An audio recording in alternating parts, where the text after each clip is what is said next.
Yeah, great being here. My name is Wim Kees Jansen, one of the founders and CEO of Syntho. Background in the financial sector, actually studied here as well at RSM, so really great to be back. Started Syntho 2.5 years ago, building a synthetic data generation platform with the mission to unlock privacy-sensitive data with synthetic data. So that's of course a topic where we will deep dive in today. In those 2.5 years, won the Philips Innovation Award. Now work with customers that work with the most privacy-sensitive data, typically in Europe, but also in Japan and the US. With me, Marijn. Yeah, hello. My name is Marijn, also co-founder at Syntho. My background is actually studied industrial engineering, computing science. After that, worked among others as an ethical hacker. So it's really focused on data security. In my work life before, often also ran into the challenge where, that you want to work with data or get access to data, often personal data such as customer data, patient data. That was often quite hard to get access to the data. You needed either a lot of paperwork to go through, or at least have the security and privacy set right. Quite a tedious process. For me, that was also a real trigger point to make that process easier. And we think, we found that solution via AI-generated synthetic data. So that's what we're gonna tell more about and show a demo today. Yeah. And as for today, the agenda is we will start with, let's say 5 to max 10 minutes presentation, introduction about the concept of synthetic data, use cases, where and when to use it. After which we will continue to Marijn for a demo, more the technical side, with a demo with the dataset that you provided us, and that will be the moment that we do the live demo, go to the platform, show how it actually works to generate synthetic data, but probably also go more into details around technical questions as well. As for the start, introduction of synthetic data. So as mentioned, our mission is to unlock privacy-sensitive data with synthetic data. Why? We are in the middle of the digital revolution, and data-driven solutions are about to change our entire world. And those can be software, business intelligence, and artificial intelligence. But those data-driven solutions are only as good as the data that they can utilize. And this is a big challenge because 50% of all data is locked due to strict privacy regulations, worth of $4 trillion of missed data opportunities. And this is especially challenging when there's a strict innovation need or an innovation ambition, because without data it gets challenging. And before deep diving into synthetic data, let's quickly recap on alternatives. So what we typically see is what we call classic anonymization techniques that are frequently used. And to illustrate them, I will quickly use this data as snippet of a data set or database as example. So to anonymize this data set, one typically starts with just deleting the personal identifiable information. That can be names, social security numbers, everything that links directly to an individual. Then one typically continues with the indirect information that will typically be aggregated. So for example, the age will be positioned in brackets. And one continues to manipulate the data, and all those techniques have in common that they manipulate data in order to make it more difficult to identify individuals, and that typically introduces 3 disadvantages. First, there will always be a privacy risk because it will be harder to identify individuals, but it is always possible. It is not impossible to identify individuals. Second, as you can see, the more you apply those classic anonymization techniques, the better you protect the privacy, but the more you destroy your data, and that's not what you want with analytics, because bad data will result in bad insights. In a solution that is typically time-consuming, because those work different per data set and per data type, and as data changes over time, databases can get complicated. It's a complicated process. So that's why we are on a mission to build the future of data privacy, to make sure that data can easily be accessed. So how does that work? We do that with our Syntho engine, so we will do the demo today as well. But by utilizing the power of artificial intelligence, it learns all statistics, patterns, and relationships that are in the original data set. And that's the starting point from which the platform can generate completely new and artificially generated data points. And that's one of the advantages, because it's fully artificially generated data, and therefore there are no privacy risks, because individuals simply do not exist anymore. Key difference, how we apply AI to model that synthetic data in such a way that we reproduce those same statistics, patterns, and relationships, and actually to such an extent that you can use the synthetic data for analytical purposes. And that's why we also call it a synthetic data twin. It is statistical identical to the original data. In a solution that works easy, fast, and scalable, because the techniques that we apply work exactly the same for each data set and for each data type. So it doesn't matter if we work with healthcare data or financial data, because the techniques work exactly the same. One key question is always, how representative is the synthetic data? So here we just have some illustrative graphs within gray the original data, and in green is synthetic data. So for example, the distribution of the age. We see that quite a lot of people have an age of 40, and not a lot have an age of 80. And also for the gender, we see that they map well. We also do that for the correlations, the relationships between variables. We use here correlation matrices with color intensity to make it more visually appealing, because numbers between -1 and +1 can get a little bit scary. But this is also, if you compare the original data with the synthetic data, they're also identical. What about higher statistical models? These ones?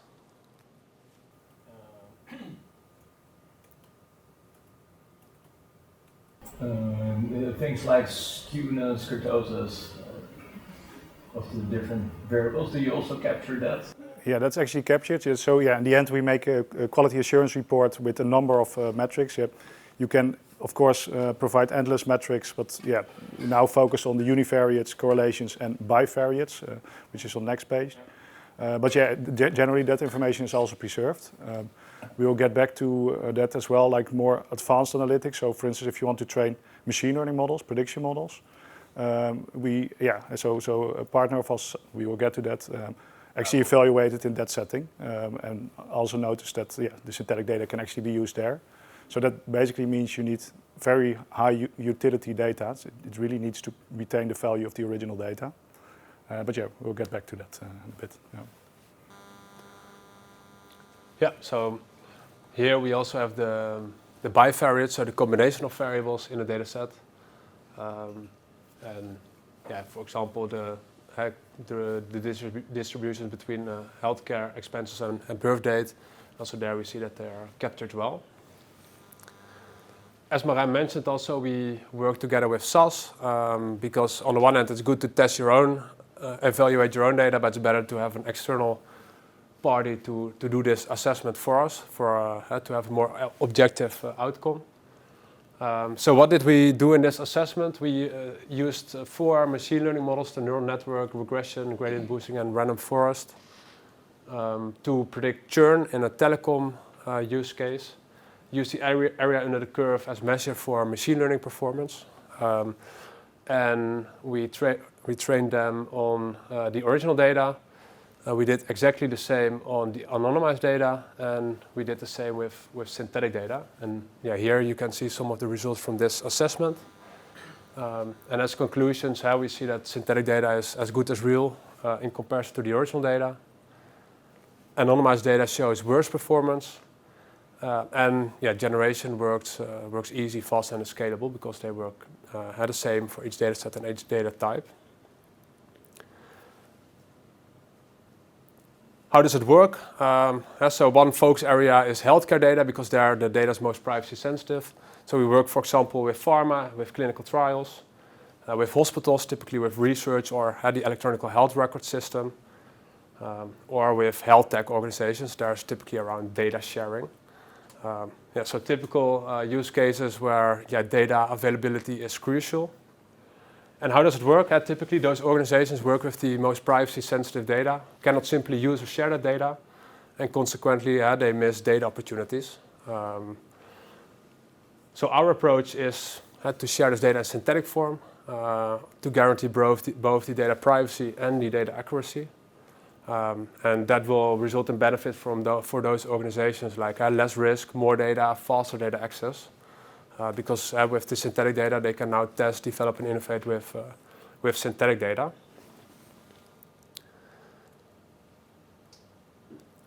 I think before we deep dive into the demo, quick overview about the platform. So how does it work? So we have a self-service synthetic data generation platform so that anyone can generate synthetic data.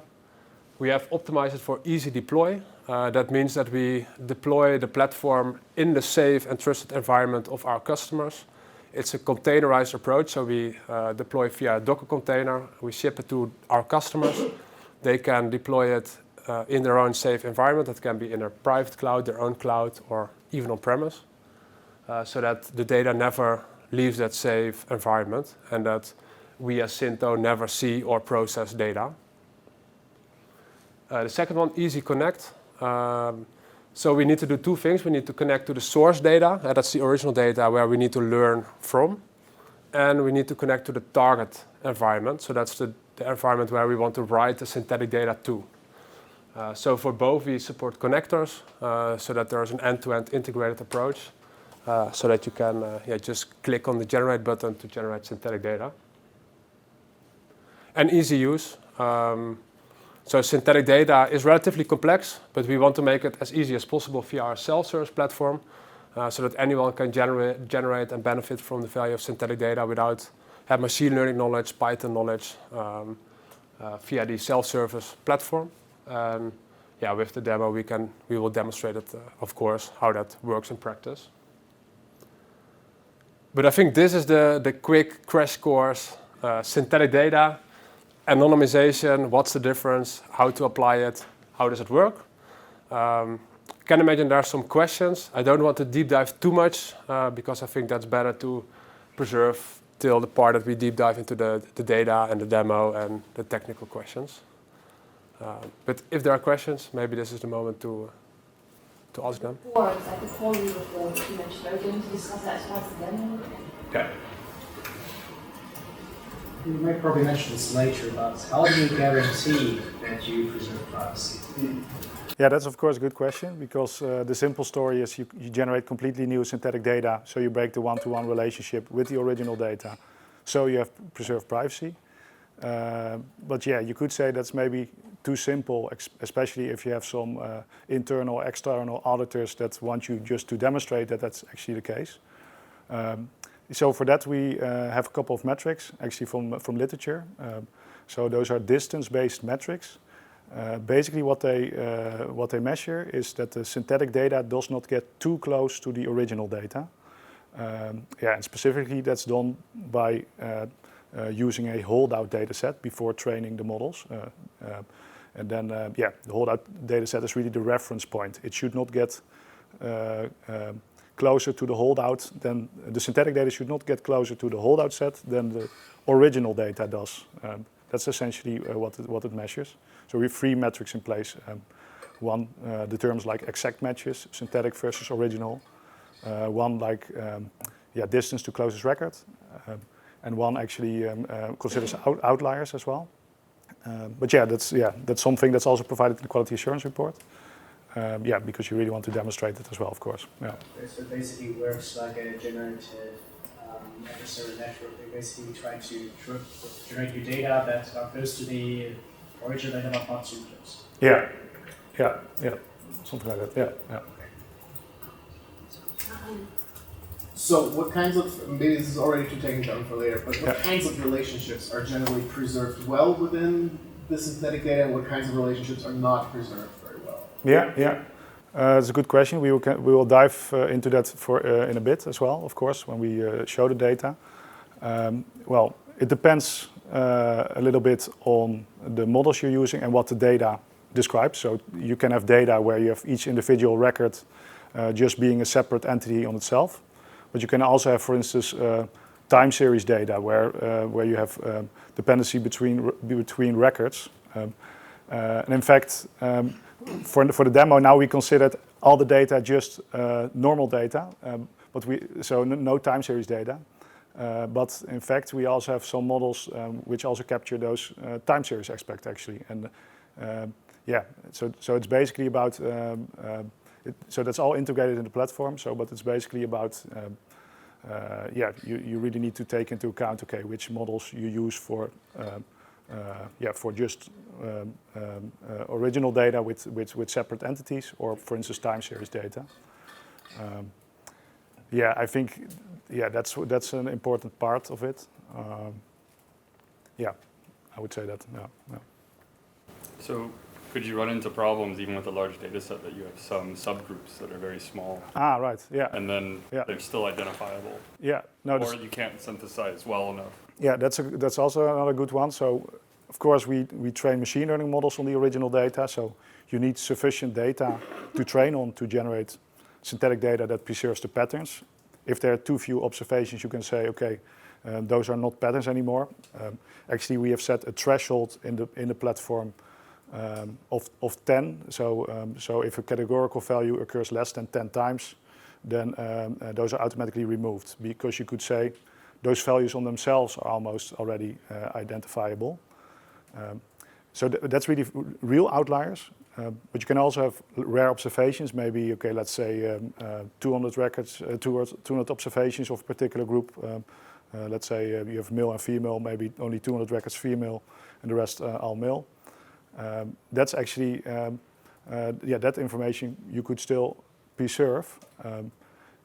In fact, there are actually also use cases where you may want to oversample underrepresented groups, maybe to boost machine learning performance. So that's actually a possibility as well. But yeah, it's a more difficult use case, I would say. I'm also wondering, like, if you have, for example, females who are foreigners and you have multiple sort of yeah. factors that together then form the minority group. Yeah, yeah. But then you're randomizing across or synthesizing across those, and you lose that information. That there's a kind of a relationship there between independent. Yeah. Non-independent category. Yeah, it basically comes down to if you have sufficient data, so if you have sufficient combinations of variables that they really have describe a particular pattern in the data, then it's captured in the synthetic data as well. Yeah, if it's insufficient data, then it's basically not a pattern. But yeah, then yeah, like any statistical model or prediction model wouldn't pick it up. But yeah, that's actually also what you want from a privacy perspective. That you don't pick up the real outliers, so to say. Yeah. Yeah, I guess in terms of the offering itself, so pricing, how does it work? So is it a task-based type of thing, or is it based on the size of the data set and time it takes? And second point, if, say, we cannot replicate some of our results, I mean, most of us are academics, so we probably want this to send to journals so that we can publish our work and then people can replicate. So if we cannot replicate, like what happens? Like, can we kind of like get a reassessment of the synthetic data? Do we get refund? I'm just thinking like how this works in practice. You know? Yeah. Oh. Yeah. So basically, it is a software application. It's a license model. It's a monthly-based license model, and it is feature-based, which means that it depends on the features that you use. So within the features, you can use it unlimitedly, and the features are mainly like certain connectors. Certain amount of users to use the platform. So that's how it works. And yeah. So if again, if we are not satisfied with what you send back, yeah, then exactly. Yeah, if you're not satisfied, then yeah, then we'll figure it out. I mean, yeah. We'll make sure at the end you will be satisfied. So there is kind of an interaction between the customer and the client, and then people there are the data scientists, right? I guess. Yeah, typically we have a dedicated Teams or Slack channel for support to make sure that everyone gets on the one hand onboarded, knows how the platform works, get up to speed. If something happens, that there's troubleshooting. So that's how it works in practice as well. Yeah, and you mentioned it's a platform indeed, but it's also that the data can be contained in the environment of the hospital, for instance, or firm that you're collecting the data. Can I mention that? Do you send laptops there, or like? No, I'm not sure if you're familiar with Docker. So Docker containers. That's basically how you can deploy software in a relatively easy way. You don't in a Docker container. You basically have all the software to run, the Syntho engine in this case. So you don't need to install it, install anything. So basically, you can run that within your own secure environment. We provide the instructions so you can deploy it even yourself, and then you can just run it in your secure environment, make a connection with your database, source database, target database, and synthesize. Which we've also shown a bit actually. It's like a virtual laptop that they give to you. Something like that. Yeah. To synthesize network data, so I'm thinking employer, employee, or firm production network data, does that work properly? Yeah. So it doesn't really matter what the theme of the data is. So if it's healthcare data, financial data, or network data, No, I mean the structure. So if you have patients, right, every row is a patient, but here rows are connected one to the other. Yeah. So do you mean like when you have multiple tables in place or so, or? So I'm a firm. I source from different other firms. Those firms source from different firms, right? So my production is sensitive to a whole sort of tree of other firms, right? And those firms appear as row basis observations, but there's a matrix behind that to synthesize that. Yeah. I'm not sure if I entirely get it, so maybe we should talk after this. But I will look into it. But I'm not entirely sure. You always use the same engine to generate synthetic data? Essentially, yes. So if we have like single table, we have particular models for single tables. So that when you have just the entities. Each row represented an individual entity that's independent from other rows. We have a specific model for that. But also for time series, we have different models again, where we basically divide the time series data normally in a, we call it first the entity table, but also a child table. So for instance, the entity table could be a customer table. The child table could be the transactions per customer. So a customer may do multiple transactions over time. So those are actually two different models we're using. Those two models by default we use. This is a security risk, because if I, for some reason, manage to reverse engineer the thing, then I could get the original data set back, basically on all your clients who have access to their synthetic data. Yeah, we argue that there's no security risk because each time you would regenerate a synthetic data set, you get completely new synthetic data, and every synthetic, if you generate synthetic data, you always start from, basically from noise. We argue that's not a privacy, a security risk, in fact, but we can deep dive into more. In some way randomized the sense that if I generate two sets of synthetic data from the same data set, these two new data sets will be different. Yeah, exactly. Yeah. Maybe if you generate like 1,000 different samples of the same data set, then you can start to reverse engineer it. Right? Good, because then you can kind of detect the common pattern. But still it will, it will capture the patterns. It's like individual cases it will not pick up, and we test that with those privacy metrics. It will always capture the general patterns in the data, like that it can capture, and not like data of individuals. It will just won't pick up on that. So even if you do it many times over time, then you would still not be able to re-identify actual individuals on the. Sorry, but these are really good questions. I'm wondering, since you're saying that you are preserving the patterns, and that you have this threshold, whether actually when I use a synthetic data set and then I run a regression on that one, all the variables, will they be significant then in my regression? Because, yeah, there are only patterns that are already picked up earlier that are somehow more or less significant. Or is that a too simplistic view? Yeah, if it's in the original data, the patterns are significant, yeah, then you will get the same in the synthetic data, essentially. It's really, yeah, we are really mirroring the results, yeah, at the end. So it could be an insignificant pattern, but it's still preserved in your synthetic data set. Yes, I would say so, but yeah, yeah, now we go into quite detail, but, yeah. There's one, thank you. Can you guarantee the accuracy somehow? Like, I don't know, especially for maybe the new methods, the new estimators that we're using, I don't know, the confidence intervals, or is it on, like, do you have theoretical results, or is it just fun example simulations? Yeah, so you can, of course, have a look at the quality assurance report and test it for yourself. That's normally what we promote, like just try to generate some synthetic versions of your original data, compare how well the original versus the synthetic data performs for the specific use cases you have in mind.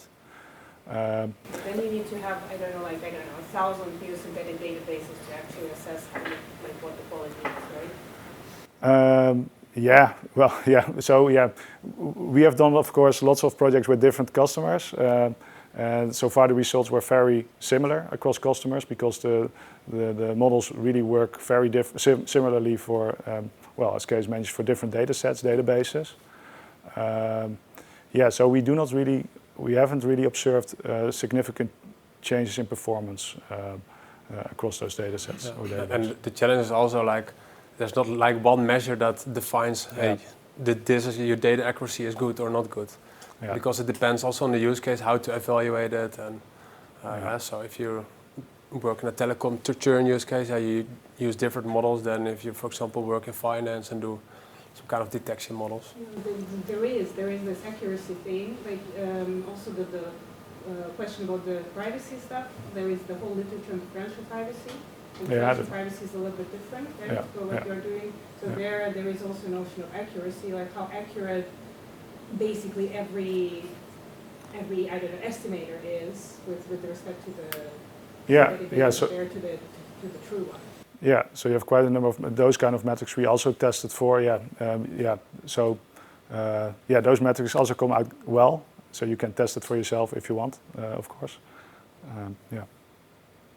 Sorry if I keep pushing the same question, but so what patterns is your method not very good at capturing? What about nonlinear relationships between variables? What about structural relationships where form variables are linked in a chain? What about interaction effects, stuff like that? Yeah. So maybe again to give the example of time series data, for instance. For time series, if you have uneven time series, so some are longer, some are shorter. Essentially, we have less training data for the longer time series, and that would mean those longer time series may drop in performance a little bit if we generate them synthetically. So because we essentially use the time series all the different rows after each other to generate the synthetic data to capture those patterns over time. If you get it. So you need a sufficient amount of data for training purposes. What about complex relationships such as nonlinear, quadratic terms, interactions, structural? Yes. So for instance, deterministic relationships. If you have a direct hierarchical relationship, sometimes you can see deviations because you have some statistical noise, you could say, where it can be slightly off, for instance. So but I invite you to assess it yourself because we can deep dive a lot on this, of course. Yeah. Another question referring back to the sort of accuracy is, I mean, if someone chooses to oversample, wouldn't that then inflate certain effect sizes and effects? And is that transparent? Because if a researcher oversamples, then they might get an effect or effect size that they wouldn't have. Yeah, exactly. Yeah, if you decide to oversample particular categories, for instance, then that you will notice that effect in the synthetic data, and also if you use that data for instance, training machine learning models. It's like bootstrapping in a way, I guess. Yeah, well, yeah. So, But does it make it transparent in like the quality report that what was oversampled, or? yes, in the quality assurance report you would see that. So for instance, if, again, the example male versus female, if you only have 10% female in the original data, 9% male in the original data, and you balance that, for instance, to 50-50, then you will see that also in the QA report, in the plots, you will see that, all of a sudden the female observations will be more occurring, combinations of female with other variables will be more occurring relative to the original data. So you will then see that they actually mismatch. Yeah, but you may want that for your use case. So that's really up to the user if you want to do that. Yeah. I get the impression that this works really well if you have very large data sets. In general, when applying statistical methods, we see that accuracy improves in kind of a declining marginal way as your data set grows. Can I infer that in order to kind of get the same level of accuracy from a synthetic data set, you need to have the underlying data set a certain factor larger than what you would do if you had the base data set itself at your disposal. So the accuracy that you get from a data set of 2 million observations would be equivalent to the accuracy of, say, 4 million synthetic data points. So you mean, is there such a conversion right. kind of factor? You mean that would be really useful for us. If you would oversample, for instance. No, this doesn't have to do with oversampling. But you basically introduce noise, and you want to get rid of your noise by having more observations. So if I can rely on the original data set, I don't have that noise. So then with fewer observations, I can get to a certain accuracy level. I want to know what kind of the translation factor is. A synthetic data set, I need to, based on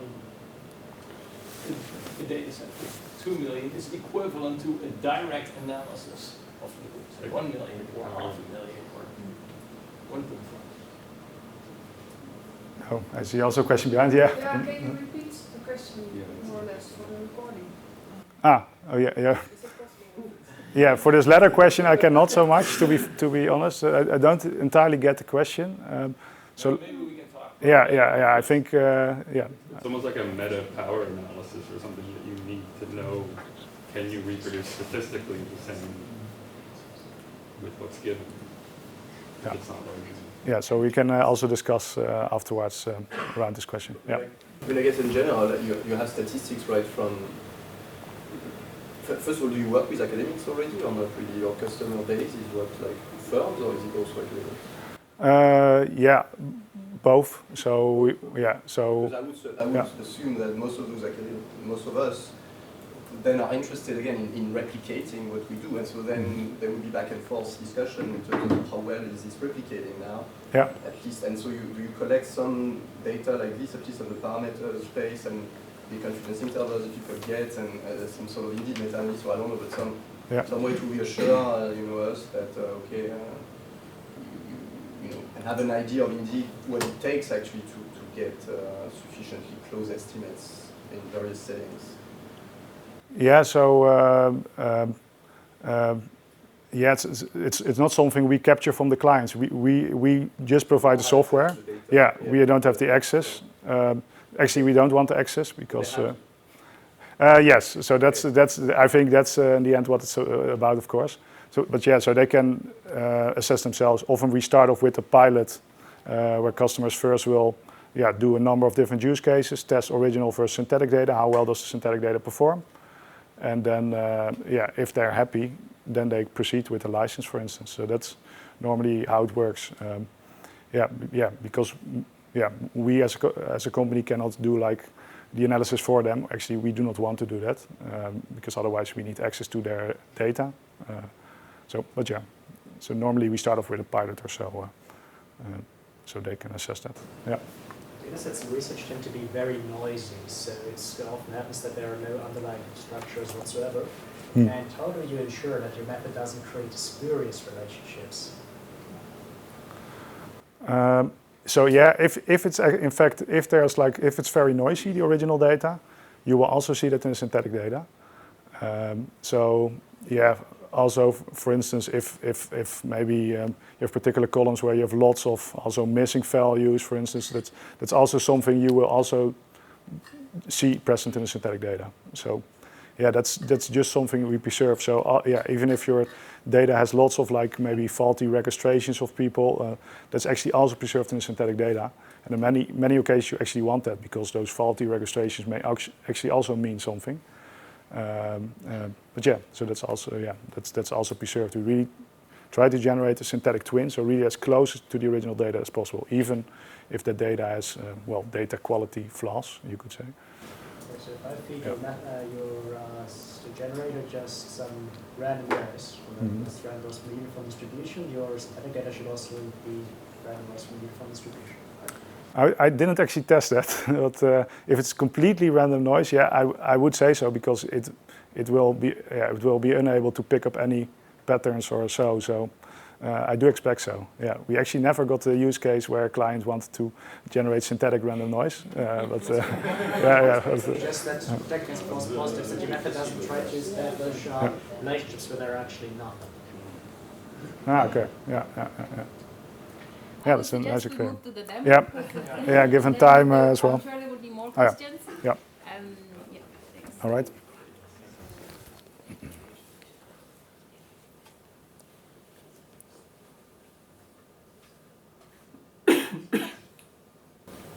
Maybe it helps. So we are actually planning to do a pilot for 3 months with because these are monthly payments. So we are already sort of sure that we will run the pilot for 3 months. And ideally, we want to do as many user cases as possible. And what I would like to see is exactly do the analysis versus with the real data and your statistical analysis with the synthetic datasets, right?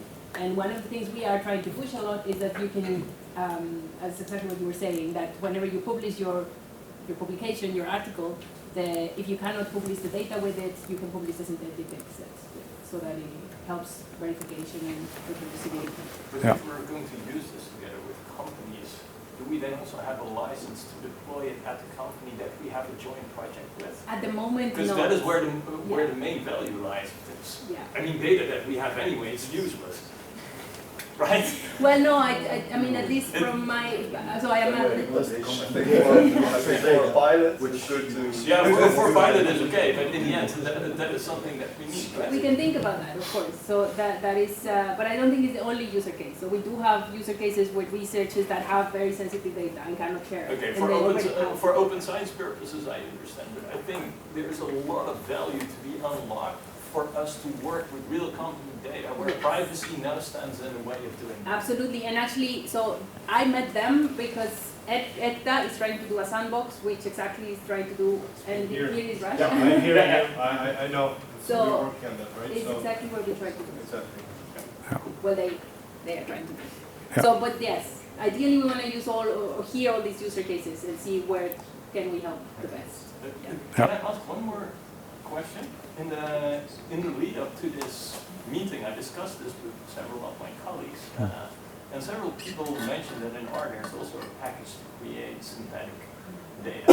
How does your product compare to that package? Yeah. Well, we think we provide better results. I think I know which one you mean. Do you mean Syntho? Yeah. No, so that's I think the only R package that does synthetic data generation. I would say we provide better results. We also provide the option to, for instance, generate time series data, so keep those temporal patterns over time, which is a very common problem with data sets that you want that preserved. We've spent a lot of time really to optimize the models, with the team. So, so I would say that. But yeah, you're free to compare it for yourself as well. Of course. Yeah. All right. Thanks. All right. So regarding the data that we used for the demo, we actually were provided 2 data sets. The first one was an unnamed data set. Actually, I don't know what it meant, what was all in there, but it contains information related to an item and designer info. Not sure what it entails, but it contains 51K records and 140 columns. And we received a second data set containing only 108 records and 86 columns. So that's actually too little data. Anyways, we just pulled it through the models anyways. But yeah, ideally, we would say you want more data. So you need, we say as a rule of thumb, yeah, maybe per column you want around 300 records in general. So you want sufficient data to train on. 300 records per column. Yeah. I don't have that many patients. It's a really a rule of thumb because it depends a lot also on the cardinality of the columns. Yeah, but yeah, then you're really at the safe side. But yeah. So yeah, this was dyadic data, so around pairs of co-workers. Well, that's information we received on that data set. And actually, for synthesizing these 2 data sets, we did some simplifications assumptions. And those are these ones. So each row describes an independent observation, so there's no time series data. The reason being, yeah, normally if we process time series data, we split the data. You want to split the data up into tables, as I mentioned earlier, into an entity table and a child table, such as the customers and transactions. Yeah, that was not the case in this data set, so we just fed it to the platform as is. But I did see some on the columns. I did see some variables which seemed to indicate it was also indicating some temporal patterns. But yeah, just to keep in mind, so that's not taken into account for this demo. Also assuming that there's no redundant information, so no columns that are direct deviations from other columns. So that's something I just mentioned before as well. If you have directly linked columns, they can, yeah, it's harder for the models to really learn those relationships. It will, yeah. So what you ideally want to do is only keep in one of those columns, and then after that just derive directly the other column from the other. Yeah, then the ML models will yield higher performance in the synthetic data. No ID columns we assumed as well. I think there may actually been ID columns in there, but we just, yeah, they were just treated as text columns and categorical. So just to take into account before we dive into the results.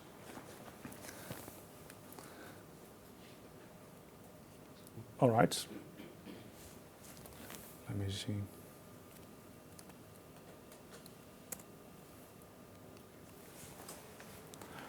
All right, so the platform, the self-service platform, as mentioned, it's installed within the secure environment of the customer.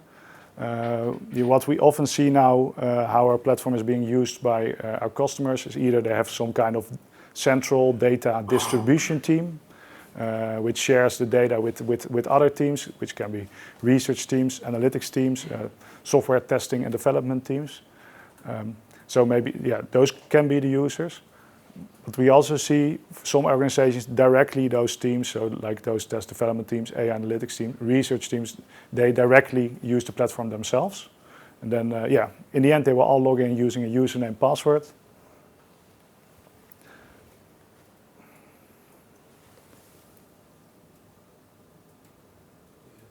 Oh, I see my internet. That's always great with the hotspot.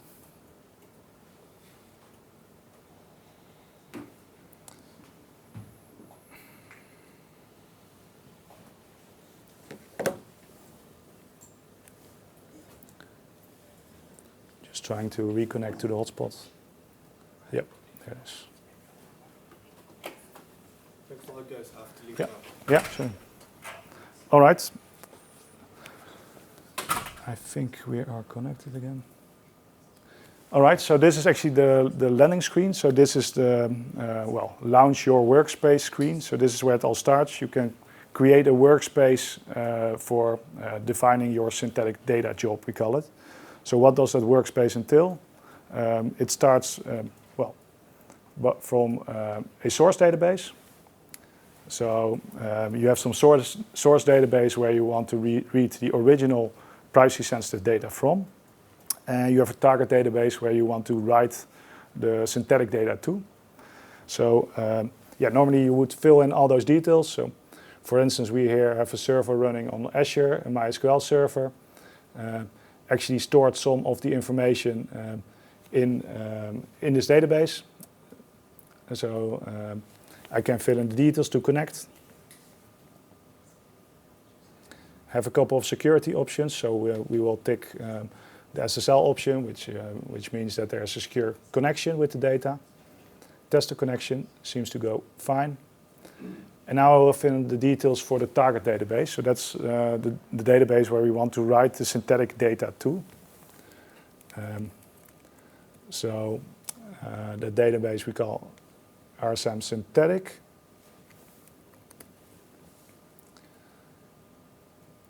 Also set the security option on. And then I can give a name to the workspace so that we can reuse it at a later point in time if you want to keep the synthetic data up to date over time. So I give the name, for instance, RSM workspace.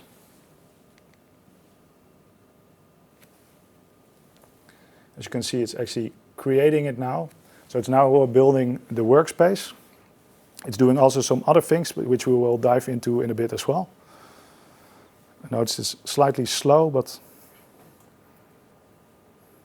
So do you need to create an SQL database as an output, or can you also create a SAS file, a CSV? Yeah, currently in the platform we really support databases, and the main reason is we actually did that consciously. We do have some connectors for those files as well, but especially because with those databases you already have all the information contained in the database, such as data types, maybe relationships between tables, such as foreign key relationships. All that information is already stored in databases. Otherwise, the process becomes quite not so fault tolerant, I would say, if you would work with separate files. So we did it as a conscious decision to do it to mainly support databases. However, if there's a specific file that you really want to work with always, or a file format that you want to work with, So it does the whole database, not just individual tables? Individual tables as well. So, and the relationships between those tables. Okay. So it does multiple tables at once, not table to table? Yes. So actually we have two options for that.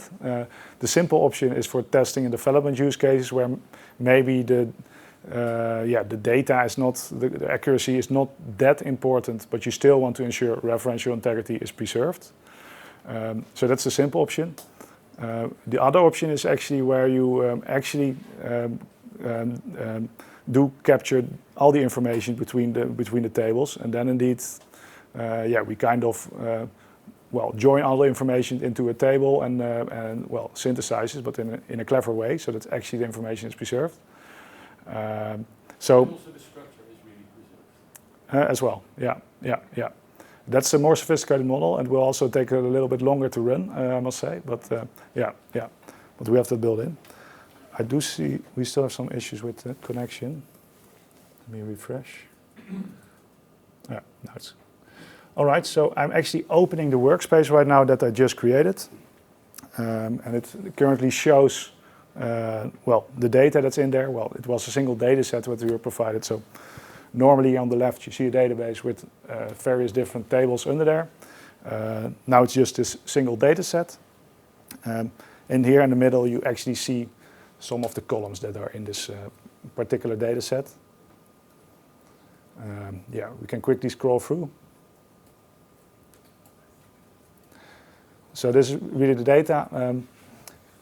We see some item IDs, designer IDs. We see them occurring multiple times, and so it actually looks here that there is time series data. We didn't take that into account because now then you would have to split it up into entity and child table, as I mentioned.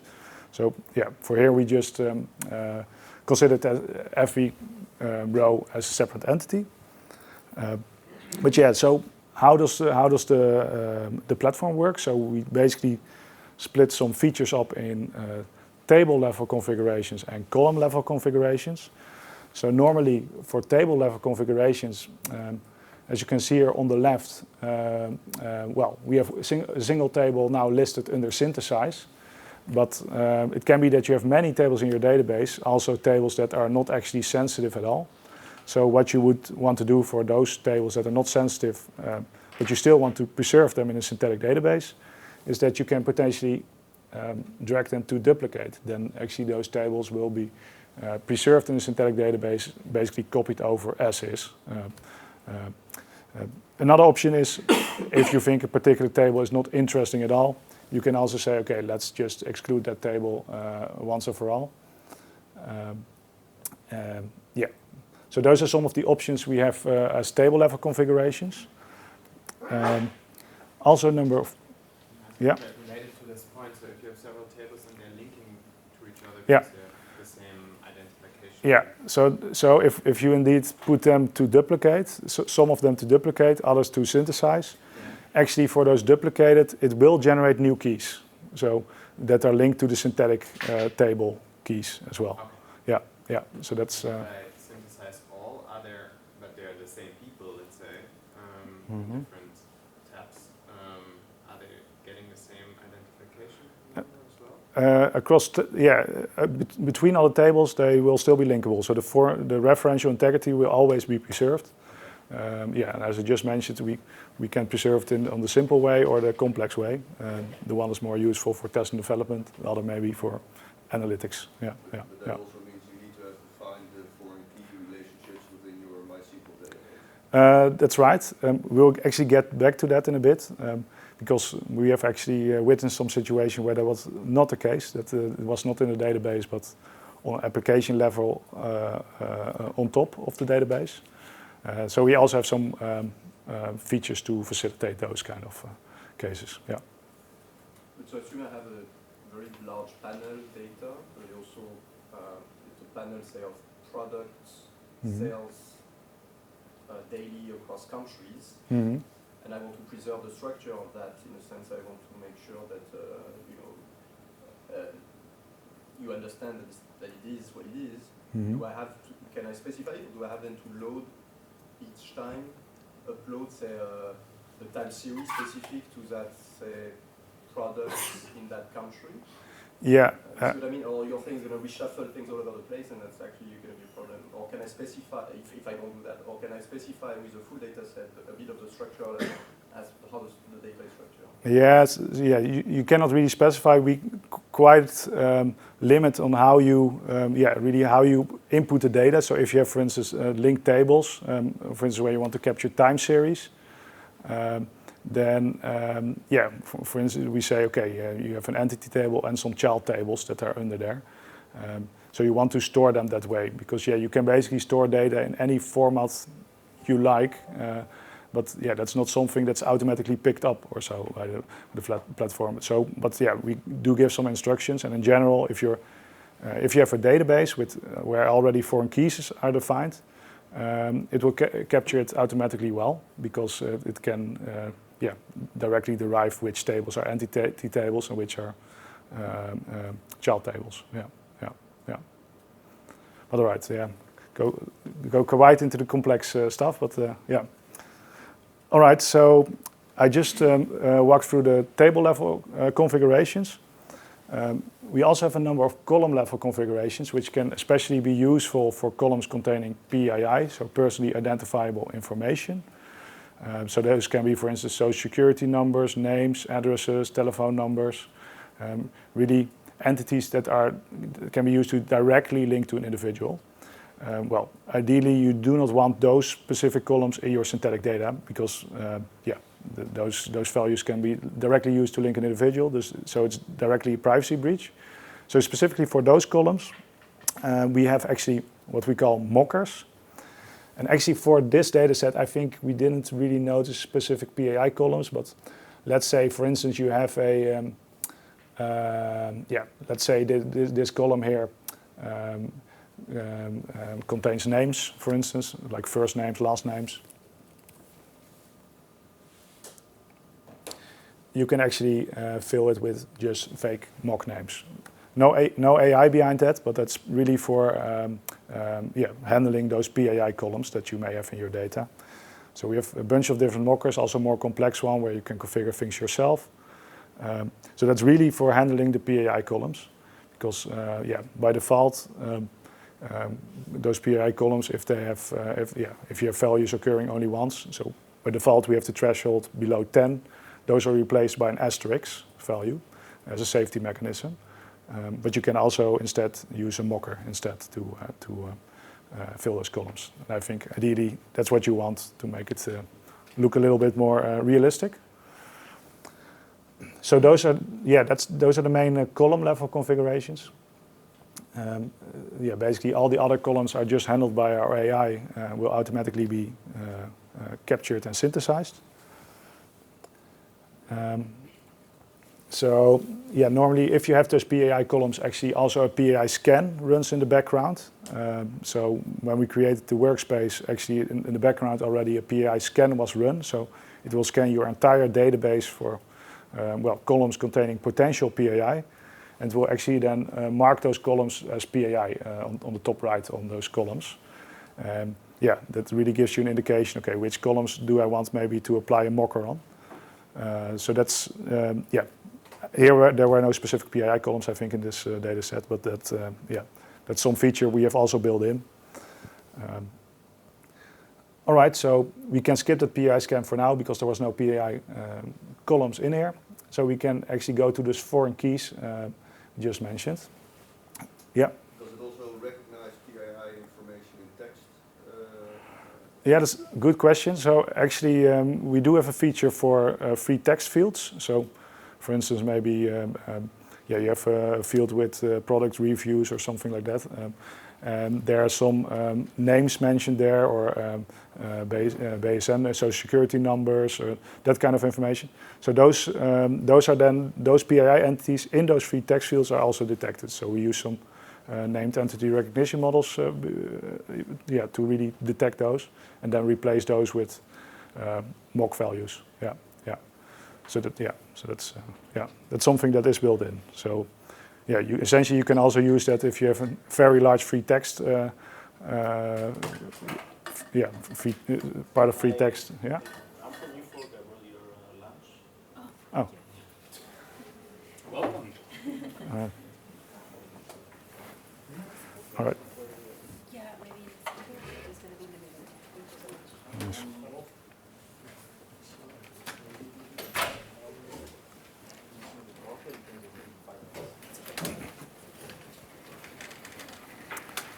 All right.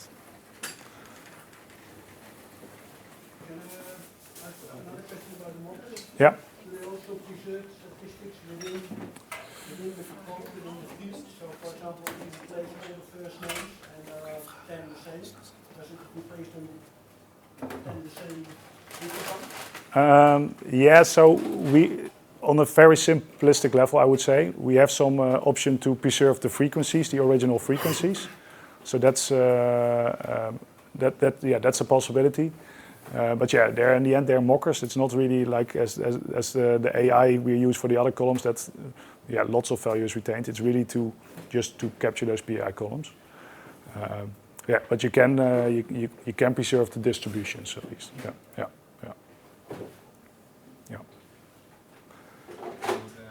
So I don't know if you already referred and I've missed it, but usually data is very messy. Yeah. And dirty, and I don't know Yeah. how to describe it. So you had a very clean example, it all went well. Yeah. But what does it do with messy data? If there's I don't know, if there are wrong elements that cannot be synthesized. Right. So what does it do with messy data? So if you how is that handled by our AI models? Essentially, the depends on what you mean with messy data, but as an example, you could say, okay, we have lots of missing values. Yeah, that information is also preserved. So if for instance, instead of a number, there's a text. Should be normally a number, normally. Ah, okay, yeah. Yeah. Ah, okay. Yeah, so if you have a particular column that contains numbers but are stored as text, then it will still consider it as text. That it's makes something out of it, but yeah. it doesn't match actually. No, so it's not a data quality optimization tool. It's really just to yeah, you want to just generate synthetic data as close as possible to your real data. It's not. So I guess I need to have this cleaning procedure beforehand. Yeah. If you want, if you want your synthetic data to be clean, then you want the input also to be clean, which is the original data. Yeah. Yes, then the only, I don't know if that's an issue, but like sometimes for me an issue is to get access to the data. So I'm not allowed to look at the data, so some other person has to clean the data then, which is not in their interest anymore. So I thought this was a good solution maybe to get the data without a lot of steps, but it's so it's always a little bit of definition question. What do you mean like with clean data or dirty data?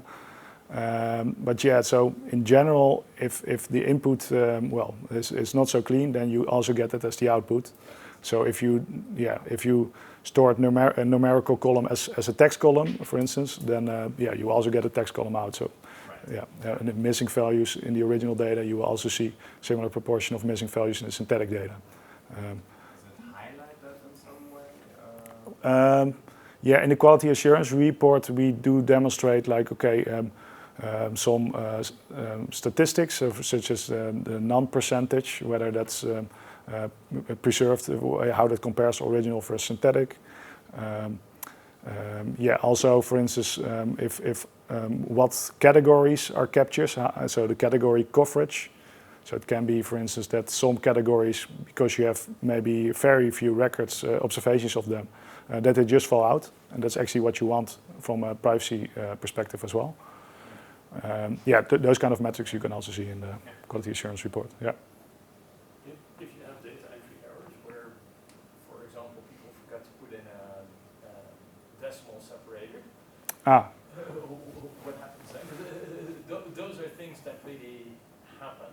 And especially if you don't have access to the data before it's synthesized, that can be an issue because that can really change the distributional properties. Yeah. No, so we do not have any cleaning. It's not a data cleaning tool. So if I understand, but would you then also have similar type of outliers that you can with the same type of winsorization or whatever method you have get rid of, or does it mess up the distributions to such an extent that you get all kind of strange things? No, I would say the former. So Maybe it's a very basic question. What's actually the intended workflow here? So I have a data set that I want to generate a synthetic version of. So I go to your generator. It outputs me the artificial data set. And then it's the idea that I then do all of my analysis on this one synthetic data set. If other people want to see that synthetic data set, I can send that to them. Or is it that whenever I want to do something with that, I need to generate a new data set? In the end, that's up to you, I would say. But what we see is that, as I mentioned, so like it can be, for instance, a central team which just synthesizes the original data and then distributes it to other people. So you can probably much quicker get access to the synthetic data than the original data. So, for instance, if you want to start off doing some explorative analysis research, it's like trying to detect which variables are maybe more important, which are less important. You can already quickly get access to the synthetic data. And then, potentially in the end, once you know, okay, like which variables are important. You can also still say, okay, maybe in the end, for my research, I want to get access still to the original data. But all this explorative analysis in the beginning, you can already do on the synthetic data relatively quickly. But yeah, that's, for instance, a workflow we see more often within the research side. Yeah. Yeah.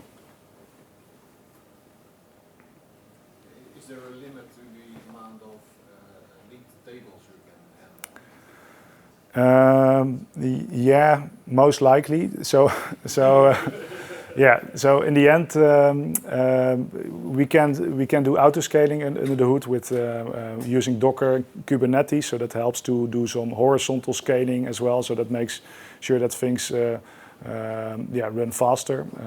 But yeah, but then in the end it depends then as well on the hardware capacity that you have available. There's no model limit on the amount of linked tables? Not necessarily, but yeah, but I would say there will definitely be in practice limits. So, for instance, we also noticed tables containing more than billions of records. Then we are already limited by read and write speeds of the database itself. So that becomes then already quite slow. Yeah, so you will have some limits, but yes, you can handle that a lot by just scaling your hardware. But yeah. Yeah.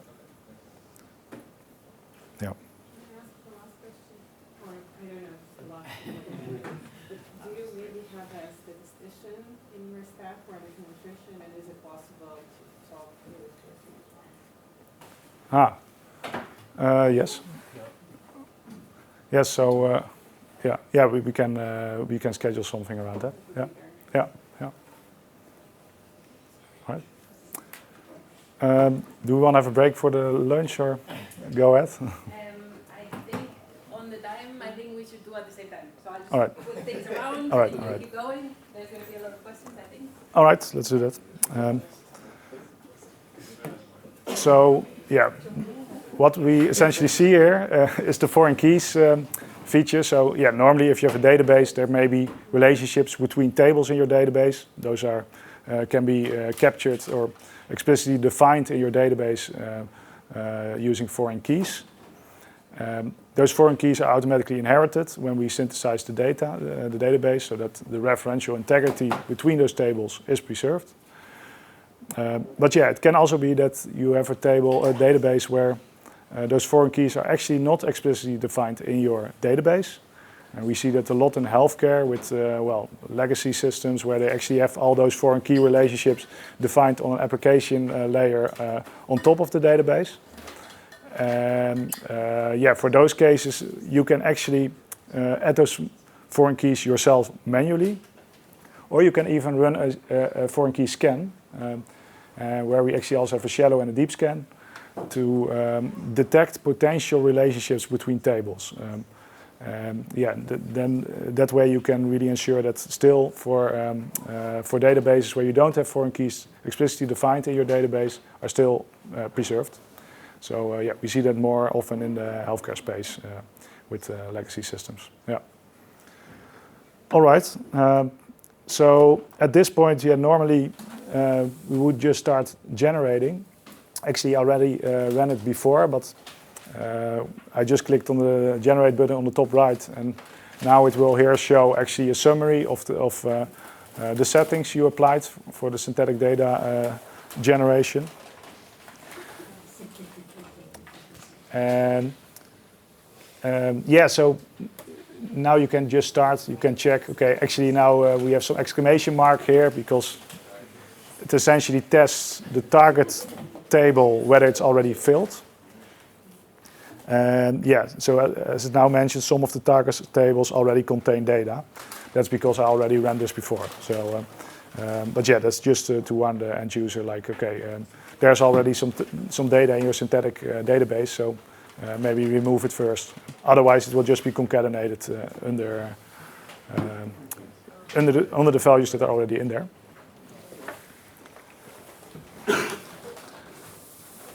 All right.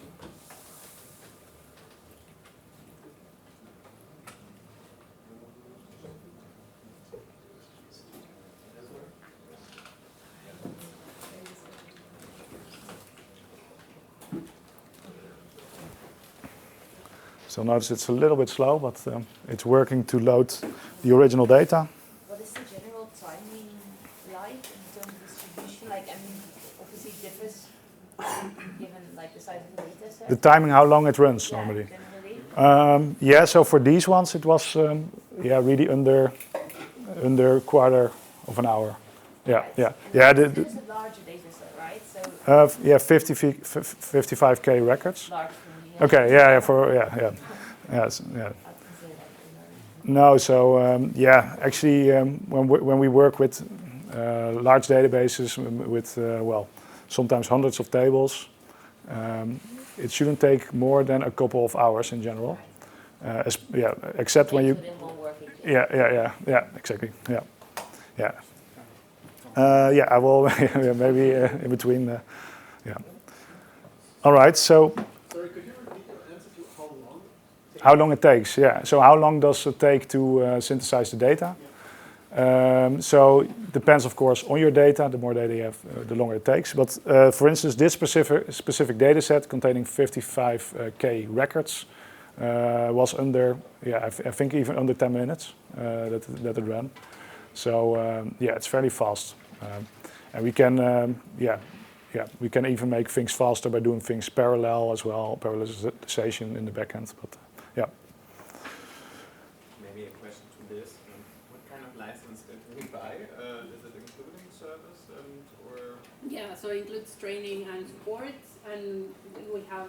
So we will deploy it somewhere in a server in RSM most likely, but anyone has access from the university, so it doesn't have a fixed number of users. Ideally, we want to promote it as much as we can, so that any faculty can access it in the school. And does it make like data sharing agreements redundant, or is it as part of a legal contract that we anyhow have to make with organizations? No, that will depend. She's a privacy officer. So okay. I think, Let's so deal with the agreement once you know which data you want to process and share with you. Then we come back to the answer of the legal agreement. But if the data is completely synthesized and only that is the data you share, then it should be anonymous as they promise that. And then if it's anonymous, you don't need the agreement from a privacy perspective. Okay. You might still want to have agreements from an IP or whatever perspective, but not from a privacy perspective. Right. Yeah. Thanks. yeah, so basically we want to transform it into data that's no longer personal data. So then, yeah. All right.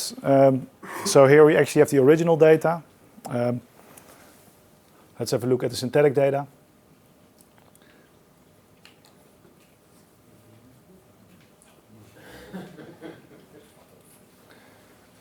As you all know, because we considered every record as an independent observation, you will see some deviations. Let's see if it loads. If it's time series, do you have to specify as per certain parameters? Because otherwise you wouldn't know. No, so yeah, that's exactly. So this was actually time series data, but we now consider it as yeah. If you words between Yeah. as So be specifying, I suppose, yeah. what is what. Yeah, and we normally specify the format. If you have time series data, like, the format would be that you have actually two tables. One is the entity table, one is the child table.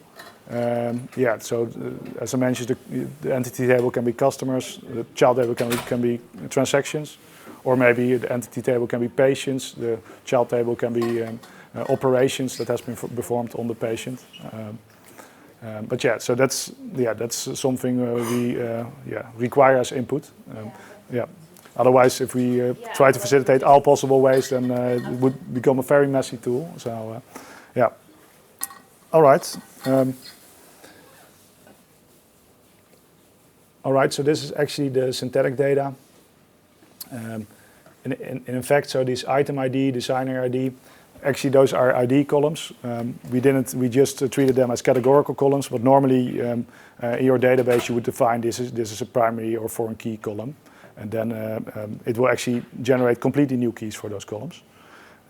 Now I just used default settings, so it handles those columns as categorical columns by default then. Yeah, so we can just have a look through the data, compare original versus synthetic.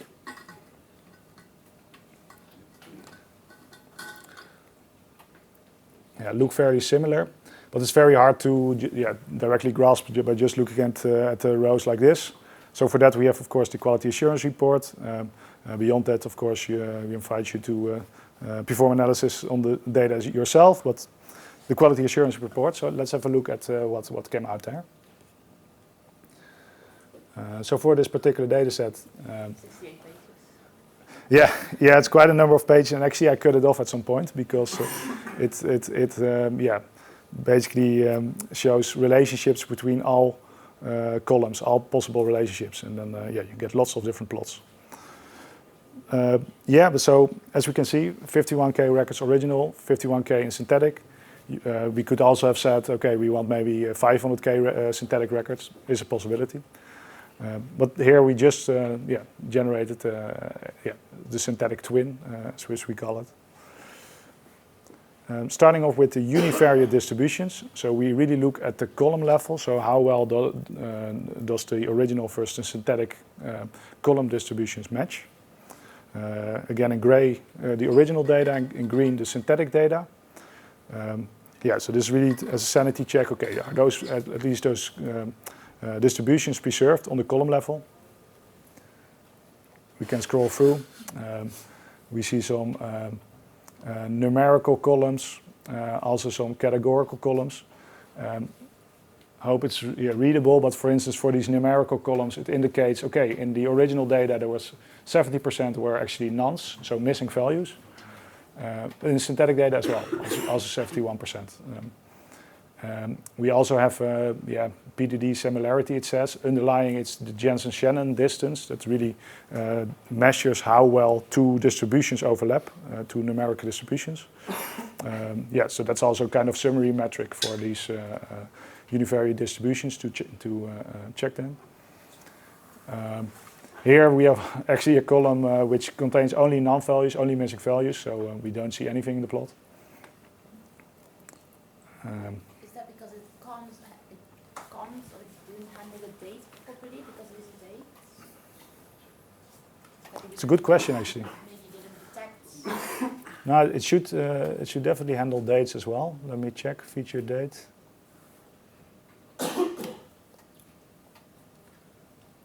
Oh, here it is. Yeah. Now it's really empty. No, so it also captures date columns, and I noticed there were actually 2 date columns, I think, in this data set, and maybe some others as well, but those were stored as text values. So, that's But okay, so so actually this there was really no data in there. But this is just on the column level. Yeah. So if you go back one page, currently it seems to be relatively good with some variables with interesting tails, but bad with other variables with interesting tails. I think it was the next page. Yeah. So for example, there's the variable child followers, where there's a huge tail. Yeah. There's a big discrepancy. Do you have any idea why sometimes it will fail, sometimes it doesn't? Yeah. So to be honest, I'm not entirely sure, because sometimes with these plots, with those Seaborn plots, we use Seaborn on the hood. Actually, sometimes it's with the kernel, sometimes it just doesn't really plot it well. I'm not sure if that's the case here, but it can be so sometimes that it's more off. For instance, here, because we have lots of nonce in there, so we have less data. So it was harder for the synthetic data to really capture that information. Here we also have quite a lot of nonce, so that can also be partially the explanation. But to be honest, I'm not entirely sure if this is a technical plot issue or if this is really such a difference. We'll have to look into that. But in general, if you have less data, then you definitely see some more deviations, such as here. And potentially here as well. Here also more nonce, so we see more, a little bit more deviations. For the other columns, they match better. All right, so let's scroll through actually to the correlations. So those are the relationships between the variables. It's quite an interesting plot. again, on the left, original, on the right, synthetic. Because it contains such a high number of columns, it's a little bit harder to directly relate to each other, but you can see that the patterns seem to match fairly well.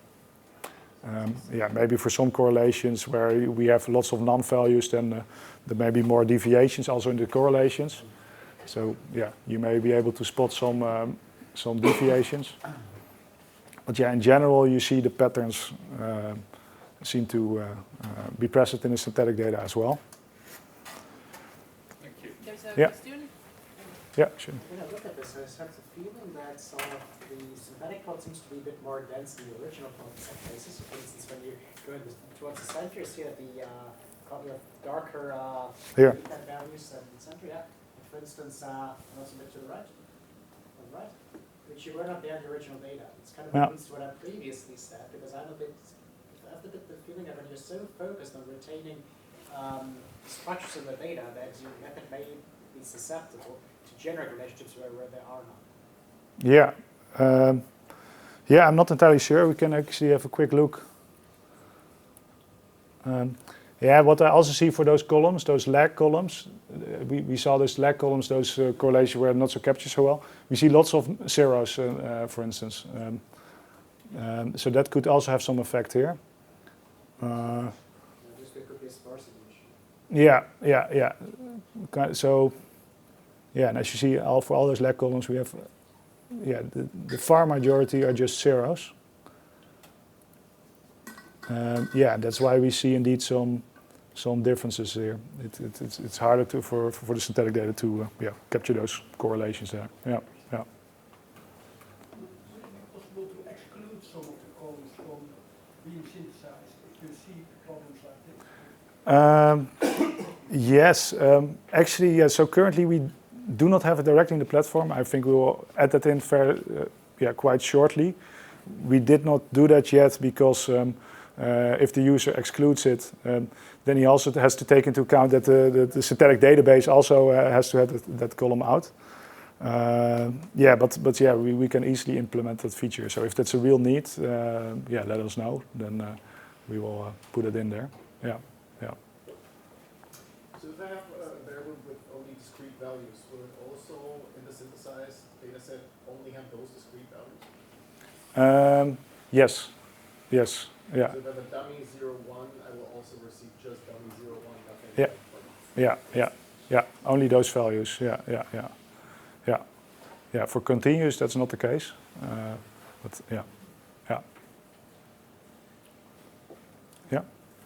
You mentioned in the beginning distance-based measures.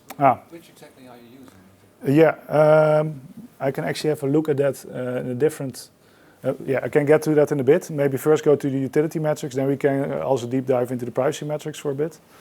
But the distance metrics we use, I can already tell a little bit about it. We use, for instance, the Gower distance. That's especially a nice one because it can handle data with mixed data types. So that's why we decided to use that one. And actually that Gower distance is also used to what we call the nearest neighbor distance ratio, which really considers outliers. And we look at identical matches. So that's basically just checking if there's direct identical matches. But I can show you in a little bit the report. All right. So these are the correlation matrices. So let's have a quick look at the bivariate distributions. You have lots of different combinations there, and because we have so many columns, so many variables. That's why the quality assurance report becomes rather long as well. So actually at some point I cut it off because it took a bit of time to generate it. We can look here, for instance, n likes, n views. We see some specific, kind of relationship here, almost linear relationships it seems. In the original data versus synthetic data.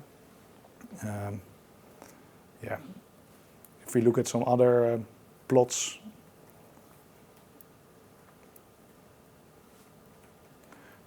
we see they mostly seem to match fairly well. Some a bit less. That can also be, for instance, that I think this one contained relatively few records, lots of missing values at least. But yeah, so here you can really, as an end user, check for yourself, okay, which variables are captured better, which are captured less. Mostly it's explainable for if it's captured less, that you have few observations, or as we just saw more, the majority was only were 0 values. Then you can sometimes see more differences. But yeah, this is really, so you can really check, okay, does the synthetic data actually make sense? After that, you of course want to just test it for yourself with your actual use cases. This really, kind of a sanity check of the synthetic data. Yeah. All right, so we can scroll through all these combinations of variables. But I don't think we have to go into those details. It's very long at this moment because you didn't select variables, so you just included everything? Or Yeah. really that long because you said you even dropped it, so what is the, because obviously you're not going to do all of this, but say you have, 10 variables for a certain analysis, you're creating synthesized data for that, I suppose this is much shorter. I think mainly for research purposes, you may often know already which variables are important. And then you have a much shorter quality assurance report. Will also take faster to run. So that's definitely the case. But it can also be that you want to have synthetic data with all the variables in there still, because you want to explore which variables are most important for my research. And then, then it will take a little bit longer to run. But All right. We can quickly go through the privacy metrics. Actually, didn't generate it for this data set. Also takes a very long time because it compares for each individual record in the original data and in the synthetic data. It compares all the cross distances, so to say. I can give an example of another data set where we did that. Let me quickly check.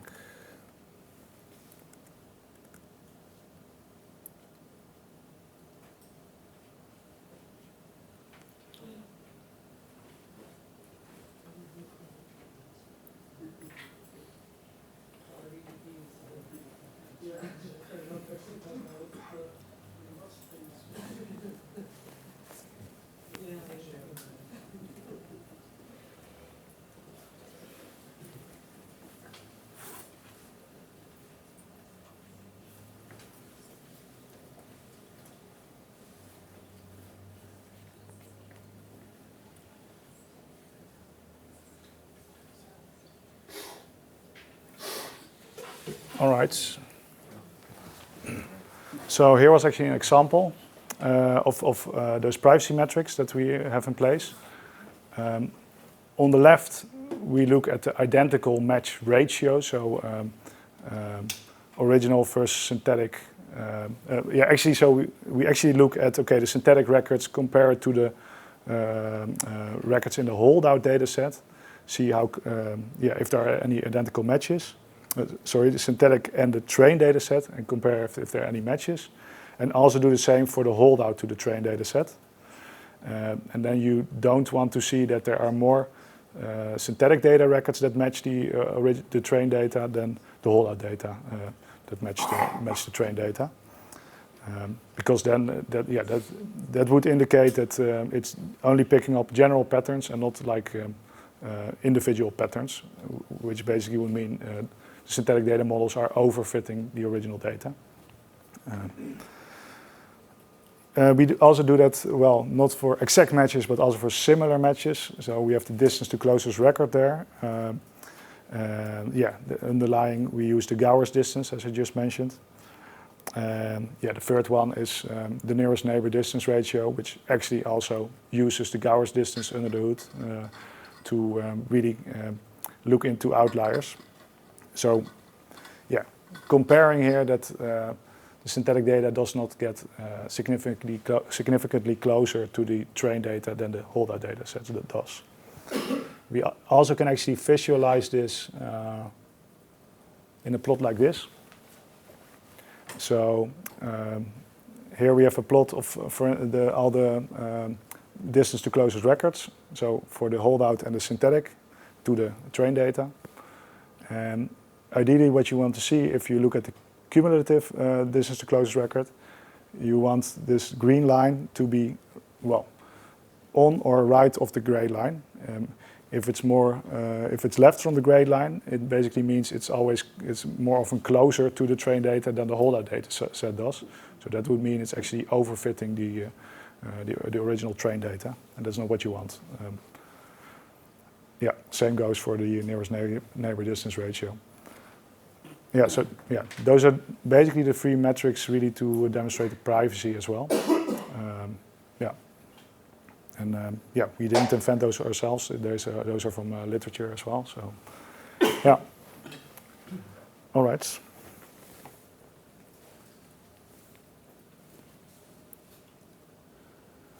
Yeah, I would say actually that's it, unless there are some questions right now. Maybe a very general one, because I heard it, I'm not quite sure about the details, but another presentation of a similar tool said they assess the loss of information somehow. And do you have an indicator? Is there a standard? Didn't mean anything to me, but yeah, you have some metrics. I think, for instance, mean squared error, which you can compute. I think we actually have those. We have a bunch of metrics, but we don't provide them by default in the quality assurance report because it becomes really messy. But we have quite a number of metrics. So if you want to use those metrics, we have a rather big library with different metrics to provide. Yeah. Yeah. This metric is available. So if you're like, I don't know, if you want to calculate something else like this MSC or something like that, can you do that, or do you need to have like separate access for it? Yeah, it's not in the self-service platform. So we really have them in our Python libraries. But if you want them, we can share them with you, and then you, if there are particular metrics that you need, then let us know. Yeah. And the models behind the ML models, is it basically GAN based, or what type of models are you running? Yeah. So if it's not in a way. But we started off with GANs indeed. At some point we also made a little bit of a switch because the GANs they did work quite well for us as well, but they were very hardware demanding, and especially now because we also want to support multi-tables, multi-table databases with time series data. We really noticed like, okay, using the GANs really, became quite impractical for the customers. So we're also using some different models now as well. Yeah. Yeah. All right. thank you. Thank you. Yeah. Thanks for all the questions. Yeah.